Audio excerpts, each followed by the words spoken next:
Halo semuanya, apa kabar? Semoga masih sehat-sehat aja ya di tengah pandemi corona ini. Nah, buat kalian yang masih bingung, apa sih corona ini? Kenapa sih parah banget? Terus gimana sih cara ngatasinnya?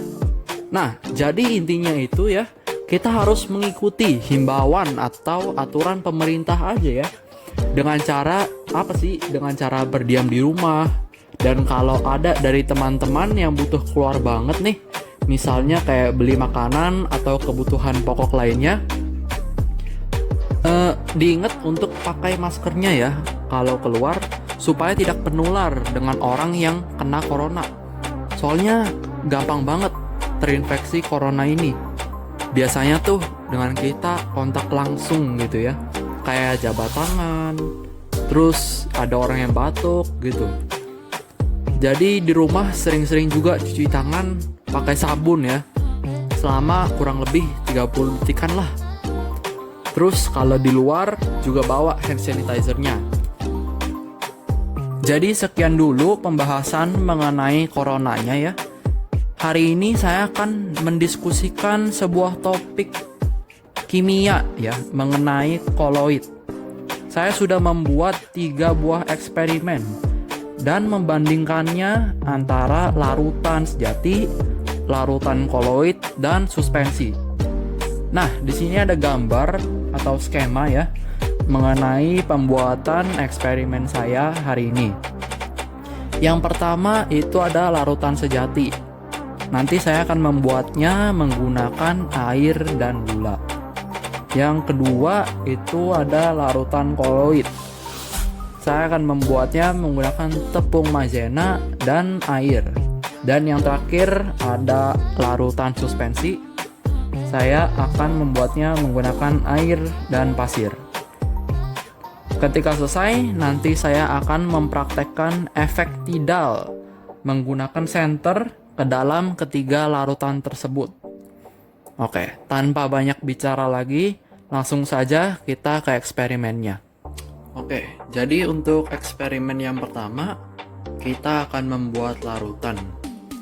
Di sini udah ada bahan-bahannya. Yang pertama itu ada 2 gelas air, terus ada senter, ada sendok buat mengaduk, dan ada garam. Langsung aja kita masukin garamnya ke air ya.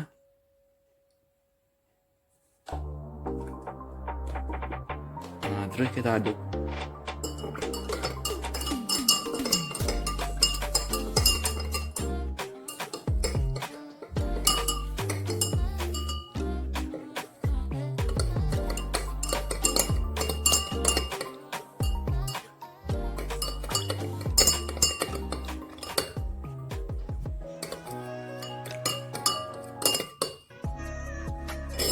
Oke, kalau garamnya udah larut, sekarang kita akan menggunakan senter untuk mencari tahu apakah larutan garam ini koloid apa bukan dengan cara efek tidal. Cahaya dari senter ini diteruskan sampai nanti membentuk bayangan.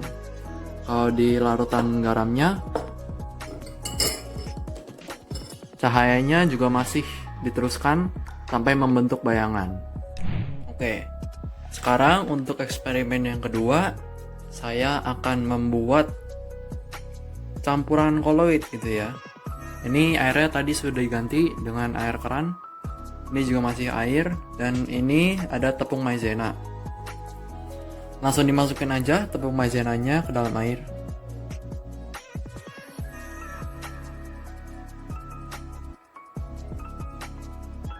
Nah, langsung diaduk ya.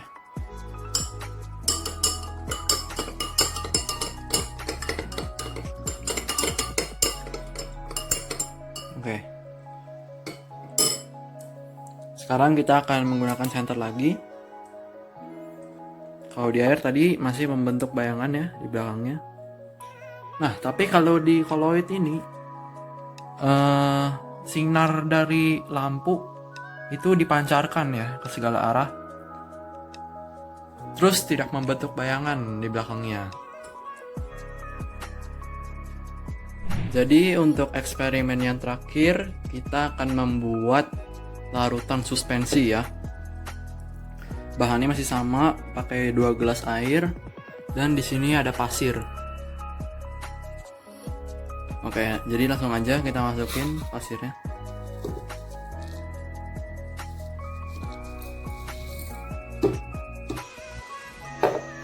Terus langsung diaduk.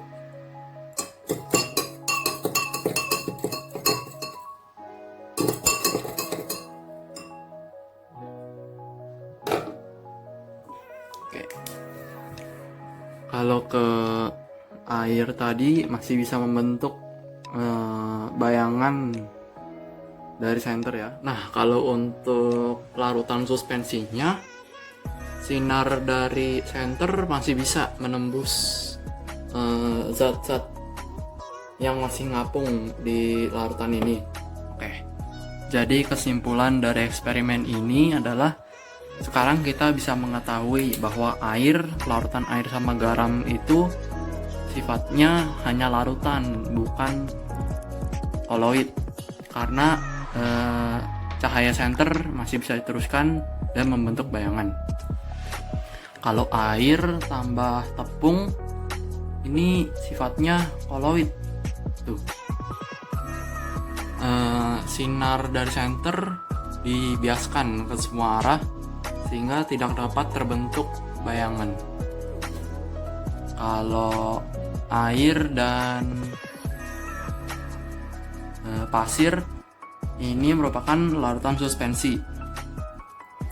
Karena kalau menggunakan efek tidal masih ada cahaya yang bisa membentuk bayangan dan padatan dan cair terpisah.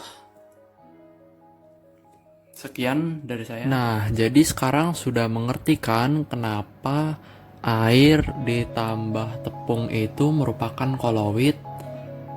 Tadi saya sudah menjelaskan menggunakan efek tidal.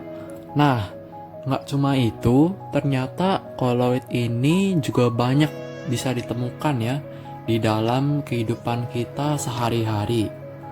Contohnya juga beragam. Misalnya kalau di sini ada agar-agar, santan, susu, busa sabun, keju, dan mentega. Dan sebenarnya masih banyak lagi ya koloid di dalam kehidupan kita sehari-hari. Jadi sampai sini aja pembahasan materi kita mengenai koloid pada hari ini. Semoga dapat menambah wawasan teman-teman dalam eksperimen koloid ini ya. Sekian aja dari saya dan semoga teman-teman tetap menjalankan himbauan dari pemerintah ya, supaya diam di rumah aja selama virus corona ini masih melanda dunia. Pakai maskernya kalau mau keluar, sering-sering cuci tangan pakai sabun, terus bawa juga hand sanitizer kalau mau keluar, jaga jarak ya dengan orang lain kalau lagi di luar, terus hindarin juga jabat tangan dengan keluarga, apalagi orang lain yang ketemu di luar gitu, supaya virus coronanya ini nggak cepat menyebar dari satu orang ke orang lain gitu ya. Nah, usahain juga kalau baru dari luar terus pulang ke rumah langsung cuci tangan, cuci kaki, kalau bisa juga langsung mandi, biar kuman-kuman yang nempel itu atau virus-virus juga yang nempel nggak berkembang gitu di dalam tubuh kita, terus menimbulkan penyakit yang kita nggak mau gitu. Dan saran yang terakhir, kalau ada gejala-gejala yang menimpa teman-teman, misalnya kayak gejala demam, gejala batuk-batuk gitu ya, langsung aja hubungin dokternya atau datang ke rumah sakit terdekat supaya menghindari ya atau mencegah penularan COVID-19 di keluarga atau di lingkungan sekitarnya gitu. Udah, itu aja saran yang bisa diberikan kepada teman-teman hari ini. Selalu diam di rumah, stay strong, stay healthy, Tuhan berkati. Sampai jumpa di lain kesempatan.